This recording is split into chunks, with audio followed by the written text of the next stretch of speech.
constantly asked for our opinions. Which team do you think will win the Super Bowl? Who wore it better on the red carpet? Who are you going to vote for mayor? Public opinion polls are everywhere. Important decision makers in American government have long relied on public opinion polls throughout elections and important legislation. The problem is, public opinion isn't easy to track and oftentimes isn't even right. In 1948, the Chicago Daily Tribune ran a now famous headline. "Dewey defeats Truman," they cried in big, bold, black and white letters. The problem is that Dewey hadn't defeated Truman. The Tribune had relied on polls to come to their conclusion. Whoops.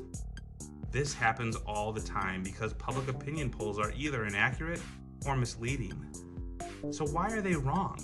And why do we keep using them? First, let's start with an important term, sample.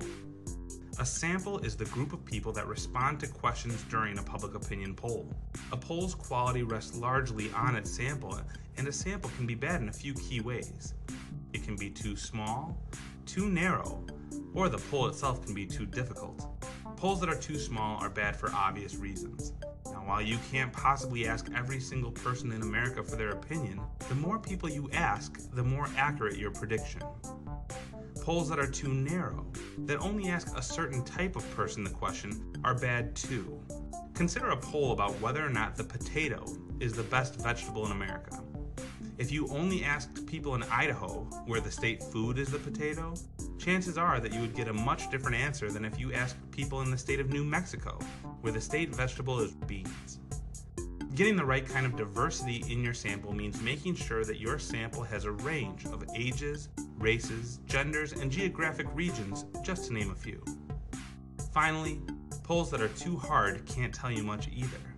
If you're asking people for their opinions on things about which they have no prior knowledge, the results will be pointless. You're better off shaking a magic 8-ball. It's not just the people you're asking that can cause bias, though. The person doing the asking is part of the problem too. That's called interviewer bias. Interviewer bias is all about the effect that the person asking the questions has on the sample. Humans generally don't like confrontation. People worry that their answers may make them look bad.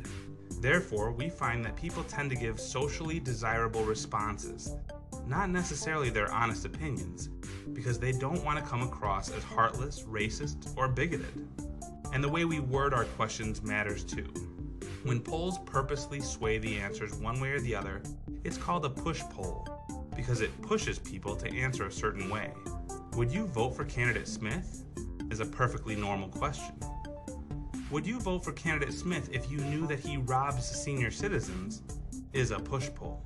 So if polls are open to all sorts of manipulation and inaccuracies, why are they still so prevalent?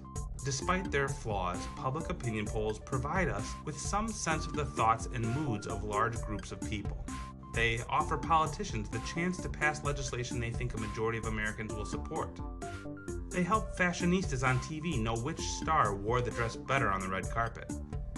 Finally, they make us, the people who get polled, feel as though our voice has been heard. So next time you get a phone call asking your opinion, or if you see a poll online, take some time to think about who is asking and why they're asking.